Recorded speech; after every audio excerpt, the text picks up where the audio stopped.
Hello everyone, welcome back to my channel. My name is Darian and welcome to this TBR video.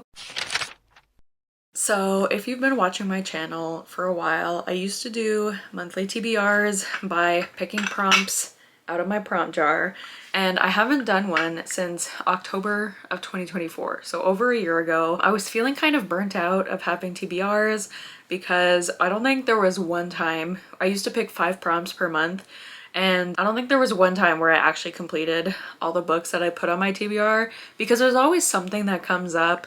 There's always like a readathon I want to do, or a reading challenge, or my friends are reading a book and I want a buddy read it with them, or something like that. Like something always comes up where I want to read something off my TBR.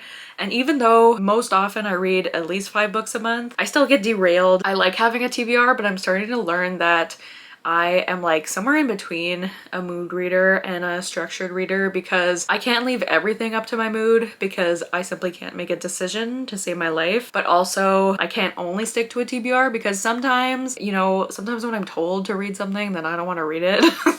So I like having kind of a list of books to choose from that isn't like my entire TBR, if that makes sense. So I've decided to start doing seasonal TBRs instead of monthly TBRs. I feel like that's the direction a lot of people are going in, because monthly TBRs are just so hard to stick to unless you read like 20 books a month. I just find it so hard to stick to. So I've decided to do seasonal TBRs. So this first one will obviously be my winter TBR, and it will take place over December, January, and February. And I know I know that winter doesn't technically start until the end of December, and then it ends in March, not February. But I'm going based off like the weather and my mood, and like to me it's winter right now. It has been snowing a lot lately, and honestly, even if there's still snow on the ground in March, I start to get into like my springtime mode.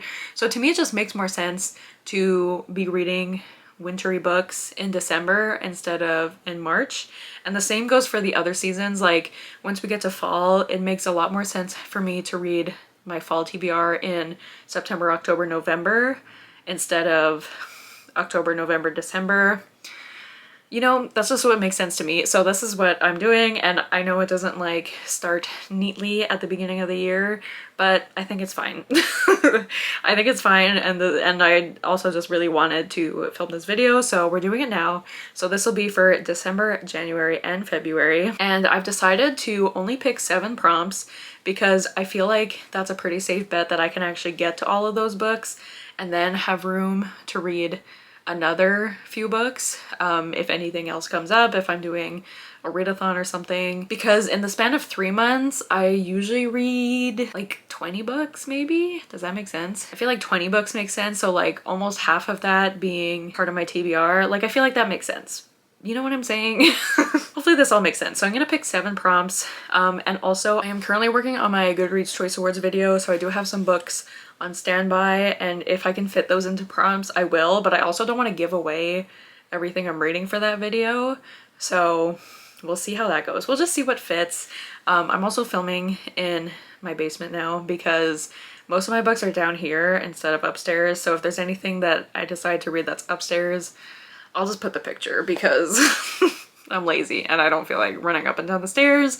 So yeah, I think that's all. I used to have rules with my TBR. I'm not gonna do that anymore. I think we're just gonna go ahead and start. I went through all the prompts that were in the TBR jar this morning, and I haven't seen them in over a year, and I actually kept most of them. There were a few that I decided to get rid of because there were some that were like way too specific in the jar, so I got rid of some, but I kept most of them. And then I also asked for some prompts on Instagram, so there are some new ones in there. So yeah. Okay, so without further ado, we're gonna pick our first prompt. I don't know why I'm so nervous, but I'm also excited to be doing this again. Hopefully none of them fall. And also with my new camera, I'll actually be able to show you the prompt instead of you just taking my word for it. I'm just picking this one. First prompt. I'm nervous. Okay. Ooh, read a book someone sent you. Can you see that? Yeah. Read a book someone sent you. Do any of the Goodreads books work for this? Let me look at my list. Also, I know the problem with doing this before Christmas is that like it's possible I get books. I mean, I also could like switch the books eventually, I guess. It's really not that serious. But let's see. No, none of these someone sent me, so I'll have to pick something else. Something someone sent me. I'll also just include like books that were gifted to me. It doesn't have to be like sent to me. It could be a gift from a family member. Okay, I picked a book. And I mean, this is a book my friend gifted to me, so she didn't send it to me, but I'm interpreting this as like something that I didn't buy for myself. Like someone gifted it to me. I guess I should have written gifted, but whatever. So I don't know why this gives me winter vibes, but it's blue. So that might be why, but it is Alone with You in the Ether by Olivia Blake. I actually haven't read, have I? I don't think I've read any Olivia Blake yet, but I have like quite a few of her books, so I need to get on that. But this is a romance, a literary romance. Let's see, is there like a magical aspect to this? I don't know. I've just heard the writing and this is very beautiful. It says, two people meet in the Art Institute by chance. Prior to their encounter, he is a doctoral student who manages his destructive thoughts with compulsive calculations about time travel. Okay, so I think there is a little bit of like timey-wimey stuff. She's a bipolar counterfeit artist undergoing court-ordered psychotherapy. By the end of the story, these things will still be true, but this is not a story about endings. Okay. For Reagan, people are predictable and tedious, including and perhaps especially herself. She copes with the dreariness of existence by living impulsively, imagining a new alternate timeline being created in the wake of every rash decision. To Aldo, the world feels disturbingly chaotic. He gets through his days by erecting a wall of routine, a backbeat of rules and formulas that keep him going. Without them, the entire Can you tell it's been a while since I've read out loud? The entire framework of his existence would collapse. For Reagan and Aldo, life has been a matter of resigning themselves to the blueprints of inevitability until the two meet. Could 6 conversations with a stranger be the variable that shakes up the entire simulation? I don't know. Okay, so, oh my god, yay, I'm happy I'm finally getting to this. I'm pretty sure my friend got me this for my birthday 2 years ago, so it's about time I read it. When did this come out? 2020. Oh yeah, because it was self-published first. Oh my god, I forgot.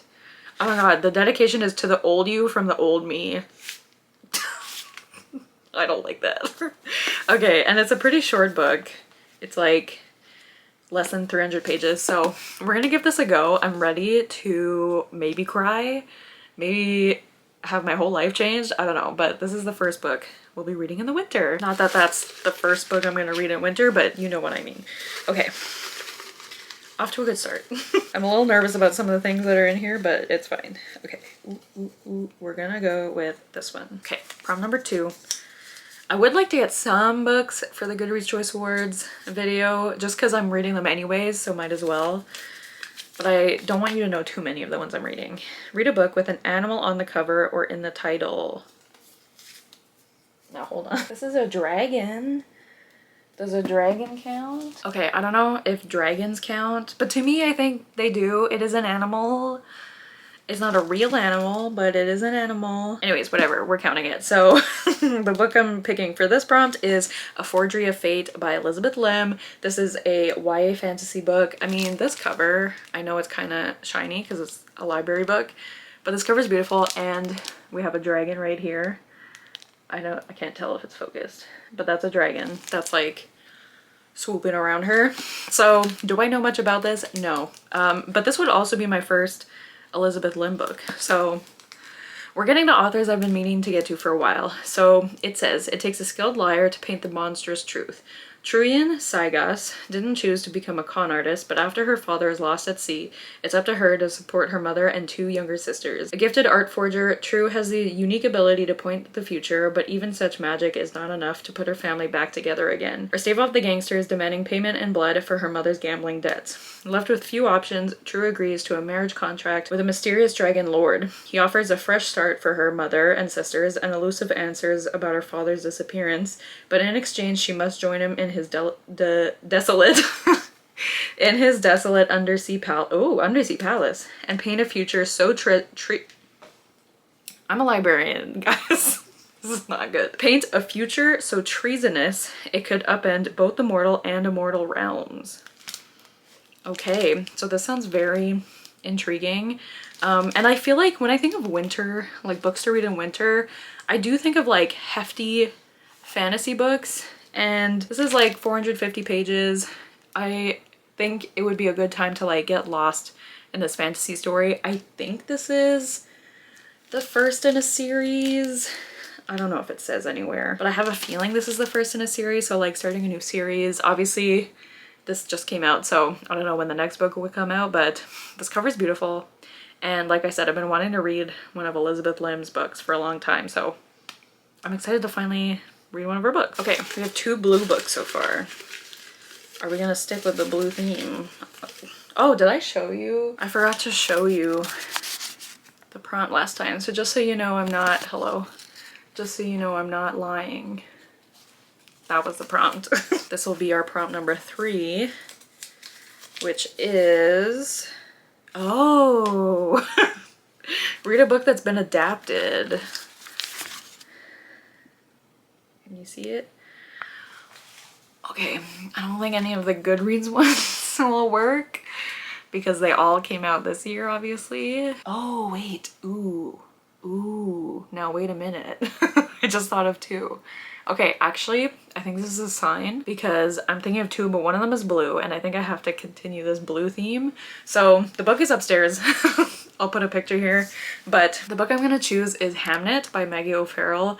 The movie comes out, I think, on Christmas Day, so like, I need to get on it because the movie looks amazing, and I've had years to read this book. I bought it, I think the same year it came out, but this is about, well, it's really about Shakespeare's wife and Shakespeare's son. I don't know if they even mention Shakespeare by name in the book. I feel like I've heard that maybe, but it's about his son getting sick and everything his mother does for her family, and I have heard it's gonna make me bawl my eyes out, but I'm very excited. And the movie has Paul Mescal, and I'm just really excited for the movie, but I definitely want to read the book first, so we're gonna add that to the TBR. Okay, 3 books, 3 blue books so far. Can we keep it up? The prompt jar is blue.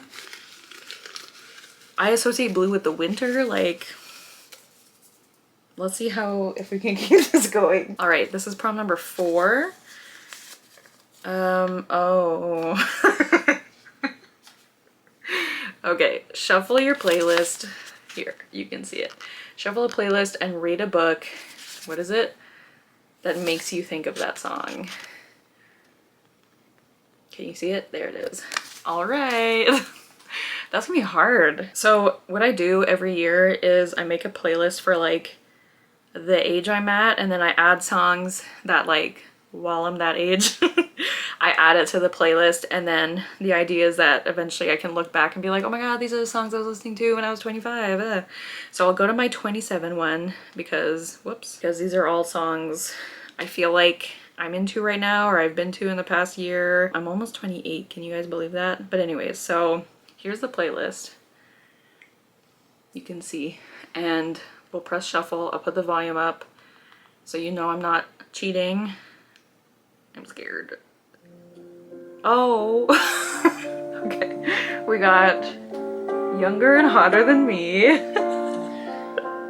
by Selena Gomez and Benny Blanco. Okay. Yikes. Okay. So, do any of the Goodreads books fit this? I meant to look up a book and I started writing Younger and Hotter Than Me. Okay, what is this about? This one is blue, so if this fits, that would be funny. I mean, I feel like I could stretch this to make it work. Okay, you know what? We're just gonna go with it because this cover is also blue.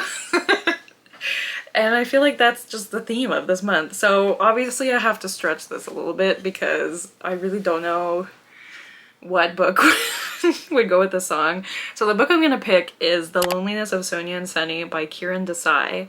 And let me read you the synopsis and we'll see we'll see if You can see how I'm connecting it. Okay, so it says, behind every love story are the myriad stories of two families. In the snowy mountains of Vermont, Sonia is lonely. A college student and aspiring writer, homesick for India, she turns to an older artist for inspiration and intimacy, a man who will cast a dark spell on the next many years of her life. I feel like that could connect, that aspect, you know? In Brooklyn, Sunny is lonely too. A struggling journalist originally from Delhi, he is both beguiled and perplexed by his American girlfriend and the country in which he plans to find his future. As Sonia and Sunny each becomes more and more alienated, okay, they're alienated, they're lonely. Sounds like a lonely song, you know? They begin to question their understanding of happiness, human connection, and where they belong. Back in India, Sonia and Sunny's extended families cannot fathom how anyone could be lonely in this great bustling world. They arrange a meeting between the two, a clumsy meddling that only drives Sonia and Sunny apart before they have a chance to fall in love. The loneliness of Sonia and Sunny is a sweeping tale of two young people, navigating the many forces that shape their country, class, race, history, and the complicated bonds that link one generation to the next. A love story, a family saga, and a rich novel of ideas, it is the most ambitious and accomplished work yet by one of our greatest novelists.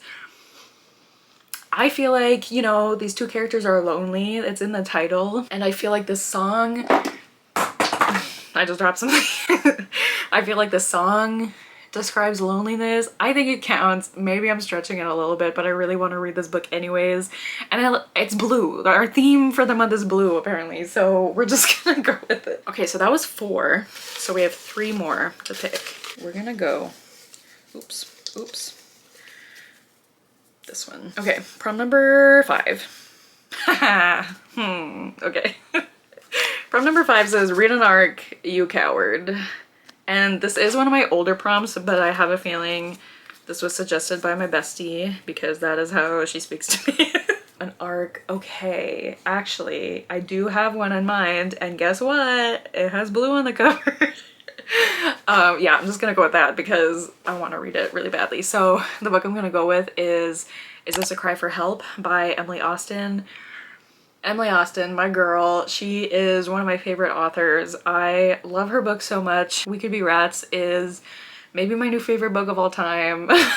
It's hard for me to break up with Strange the Dreamer, but like, it's so good. It's so good. I love her writing. I feel like she writes these books just for me.